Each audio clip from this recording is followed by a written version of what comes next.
সুপ্রভাত জানাই আমাদের ইউটিউব চ্যানেলের সকল দর্শক বন্ধুদের। আজকে আমাদের পর্ব ডাহাপাড়া ও কিরিটেশ্বরী মন্দির নিয়ে। জানা অজানার অনেক তথ্যই থাকবে আজ আমাদের এই ভিডিওতে, তাই সকল বন্ধুদের বলবো ভিডিওটি সম্পূর্ণ দেখার জন্য।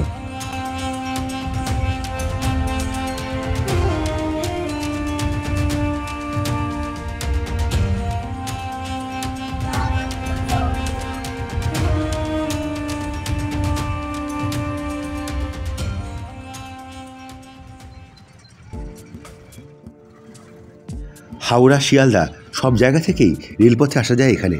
সব তথ্য পরে দেব। গঙ্গার ধার দিয়ে এখন আমরা চলেছি বহরমপুর শহর থেকে বাসস্ট্যান্ড থেকে অটো করে, যার ভাড়া মাথাপিছু 25 টাকা, লালবাগ ফেরিঘাট পর্যন্ত। এসে পৌঁছালাম লালবাগ ফেরিঘাটে। এখান থেকে নৌকা করে যেতে হবে ওপারে, আর সোজা চলে যাচ্ছে যে রাস্তাটা, সে চলে যাচ্ছে হাজারদুয়ারি।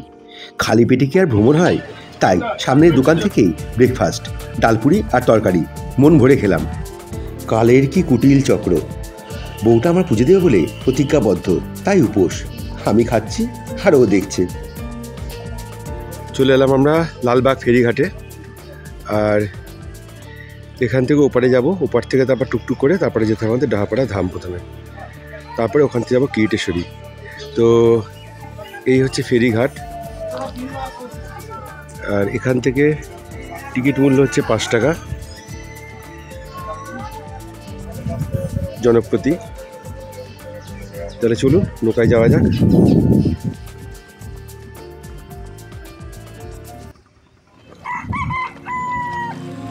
কুয়াশা ভরা সকালে মাত্রাতিরিক্ত ঠান্ডায় আমরা একা ছিলাম না, যখন দেখলাম আমাদের মতো বেশ কিছু পর্যটক একই গন্তব্যের দিকে রওনা হয়েছি। সত্যি বলতে কি, এই শীতের দিনে ভরে ওঠাটা একটু কষ্টকরই, আর একবার উঠে পড়লে তার মজা আলাদা, বিশেষ করে বেড়াতে গেলে। এসে পড়লাম এপারে। কমিশনার কিন্তু সব জায়গায় আছে। এখান থেকে টোটো না করে হেঁটে একটু এগিয়ে গেলে ভাড়া কিন্তু অনেক কম। এখানে 80 টাকা বলছিল। সামনে 1 মিনিট হেঁটে গিয়ে টোটো করলাম ডাহাপাড়া ধাম অবধি। ভাড়া পড়লো মাথাপিছু 20 টাকা, একদম অর্ধেক। ডাহাপাড়াতে এসে পৌঁছালাম। সময় লাগলো ওই 10 মিনিট মতো, ম্যাক্সিমাম কত হবে 3 কিলোমিটার। কিন্তু কথা হচ্ছে যে পৌঁছে আপনার প্রথম কাজ কি, সেটা হলো কুপনটা নিয়ে নেওয়া, যেটা সব থেকে বেশি দরকার। এখানে দুপুরের ভোগ প্রসাদের জন্য কোনো টাকা পয়সা লাগে না। আপনারা মন থেকে যা এই মন্দিরে দান করবেন তার উপরেই এই মন্দির চলে। লজ্জা পাওয়ার কোনো দরকার নেই। ঢুকে ঢুকেই দাঁড়িয়ে পড়লাম কুপনের লাইনে। আপনারা কিন্তু সেটাই করবেন।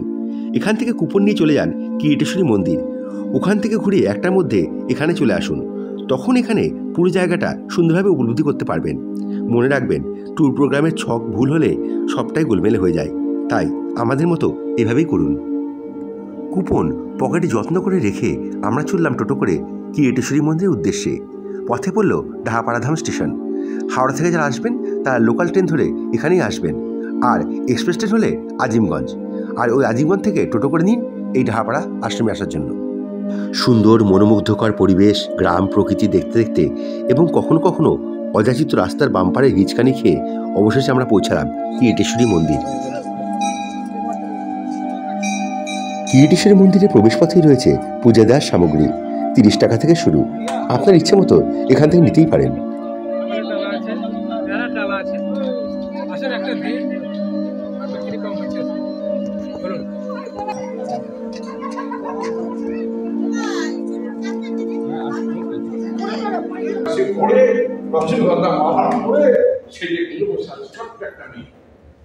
এর গুরুত্ব কি? রানী ভবনে একে নিরাপত্তার প্রয়োজন মনে করলেন কেন? এবার মুখের দিকে তাকিয়ে দেখুন, এখানে ভগবান বুদ্ধের ছোঁয়া আছে। আছে দেখুন, স্টাইল ফলো করুন। ইতিহাস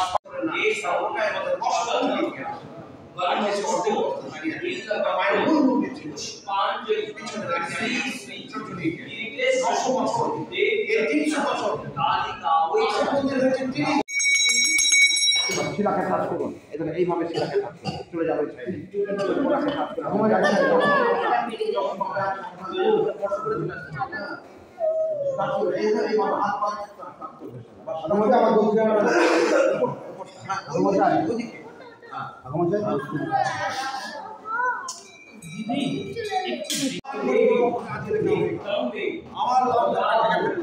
আমার একটা বেতন, আমার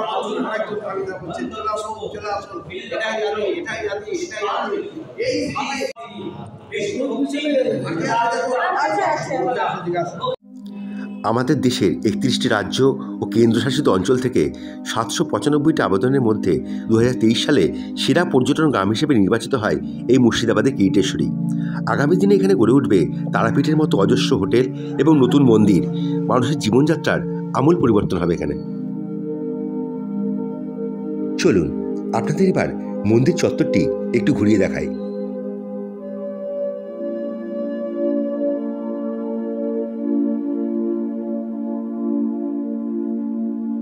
ভাগীরথী নদীর পশ্চিম পাড়ে মন্দির অধিষ্ঠিত এই গ্রাম কিরিটেশ্বরী। দক্ষযজ্ঞে সতীর মুকুট এই গ্রামে পড়েছিল, তাই অনেকে বলে এই গ্রামের নাম মুকুটেশ্বরী। প্রাচীন মহাপীঠ নামে বেশ জাগ্রত এই গ্রাম। শোনা যায় 1104 খ্রিস্টাব্দে নাটোরের রানী ভবানী এই মন্দির তৈরি করেছিলেন। পরে অবশ্য 1337 বঙ্গাব্দে রাজা যোগেন্দ্রনারায়ণ রায় এই মন্দির সংস্কার করে থাকেন।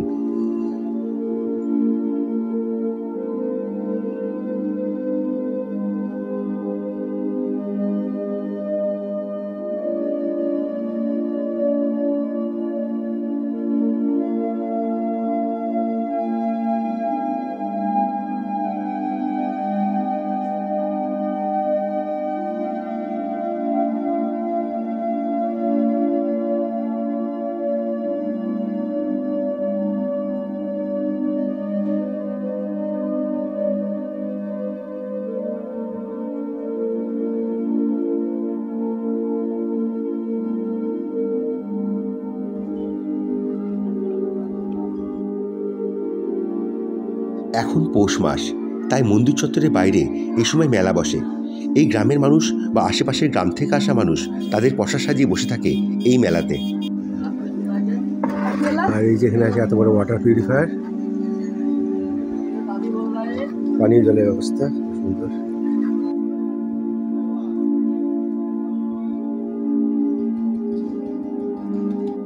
রাত কটা পর্যন্ত মেলা হয়? হ্যাঁ,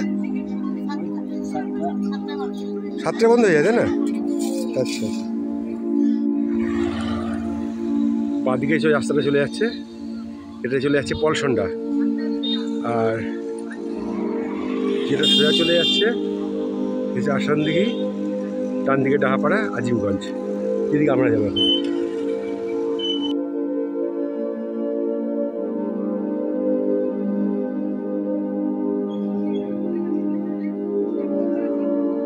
এটি কিরিটেশ্বরীর গুপ্ত মন্দির। মন্দির থেকে গ্রামের মধ্যে দিয়ে হেঁটেও এখানে আসতে পারেন। আমরা ডাহাপাড়া আশ্রম থেকে 200 টাকা টোটো রিজার্ভ করে আপ ডাউন করেছিলাম। বলা বাহুল্য, এখানে প্রতিদিন দেবীর পুজো হয় এবং অন্নভোগে 365 দিনই মাছ থাকে। আপনারা ইচ্ছা করলে এখান থেকে ভোগ প্রসাদ নিতে পারেন।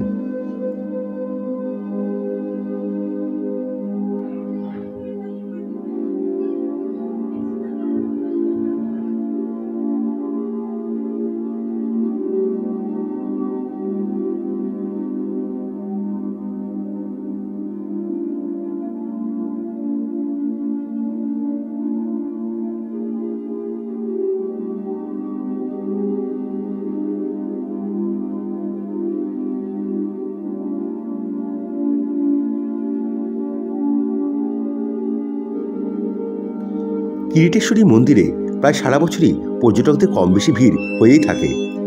এই গ্রামে থাকার কোনো ব্যবস্থা নাই। পীঠস্থান হিসেবে জাগ্রত হলেও পর্যটকদের রাত কাটানোর তেমন ব্যবস্থা নেই। হাজারদুয়ারির আশেপাশের হোটেল থেকে আপনাকে আসতে হবে এই পর্যটন স্থানে। সেরা পর্যটন গ্রামের স্বীকৃতি পাওয়ার পর এখন হয়তো হাল ফিরবে এই মন্দির ও গ্রামের।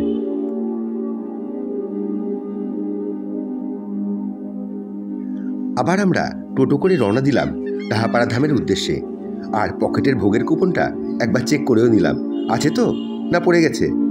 ঠিক আছে, না আছে। তাহলে চলুন ভেতরে যাওয়া যাক, আর পরিবেশটাও আপনারা দেখে নিন ভালো করে। ডাহাপাড়া ধাম যা শ্রী জগৎবন্ধুর আশ্রম বা মঠ হিসেবে প্রচলিত। সকলেরই বিশ্বাস এই জগৎবন্ধু শ্রী চৈতন্য মহাপ্রভুর অবতার। এটাই আশ্রমের মূল মন্দির, আর এর আশেপাশে রয়েছে অনেক বড় বড় গাছ ও ফুলবাগান। শ্রী জগৎবন্ধুর জন্ম হয়েছিল 28 এপ্রিল 1871-এ। আর বলে নাকি তার জন্ম এই ডাহাপাড়া মুর্শিদাবাদের এখানেই হয়েছিল। আর কেউ কেউ বলেন বাংলাদেশের ঢাকাতে হয়েছিল। এই মন্দির তৈরি হয়েছিল 1930 সালে, আর 2001 সালে নতুন করে আবার তৈরি হয়।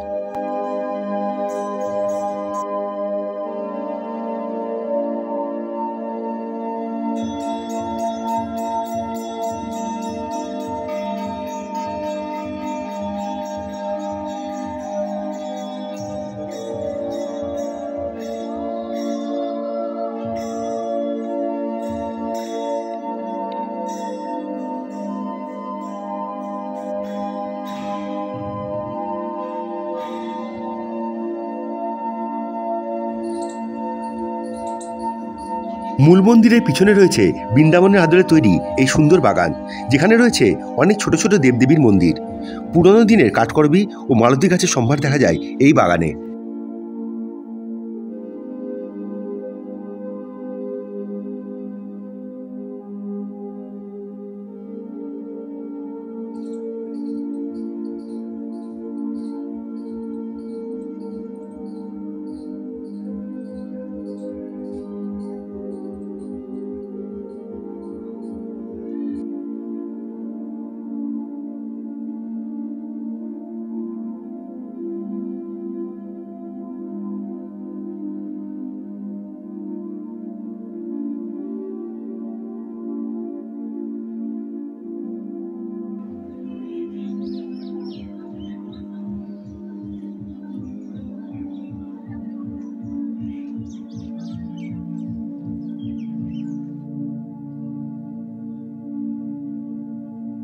এখানেও কিন্তু কাঠেই রান্না হয় ঢাপাড়া ধামে।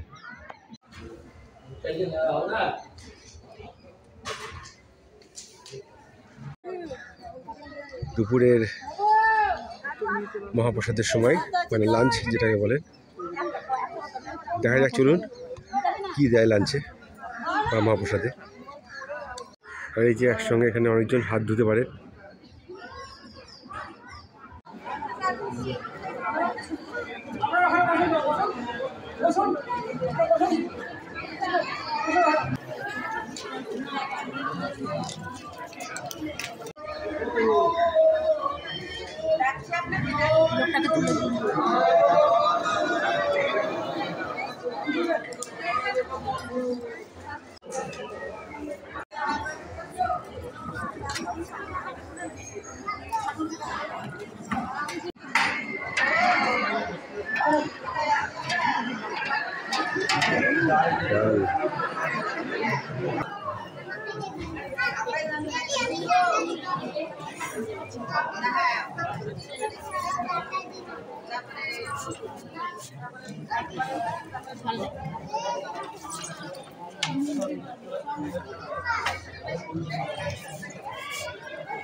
আশ্রমের ডান দিকে রয়েছে এই কৃত্রিম জলাশয়, যেখানে রয়েছে অজস্র তেলাপিয়া মাছ, আর জলাশয়ের পাশেই রয়েছে অতিথি নিবাস। এই আশ্রমে থাকা ও খাওয়া কিন্তু সম্পূর্ণ বিনামূল্যে, কিন্তু সবার পক্ষে এখানে থাকার মতো উপযোগী নয়। আবার আমরা চলে এলাম ফেরিঘাটে। নৌকা পার হয়ে যাব হাজারদুয়ারি ঘাটে, তবে এবার ফিরবো ট্রেনে। আমাদের ভিডিওটি ভালো লাগলে অবশ্যই আমাদের পাশে থেকে চ্যানেলটিকে সাবস্ক্রাইব করে দেবেন। দেখা হবে পরের ভিডিওতে।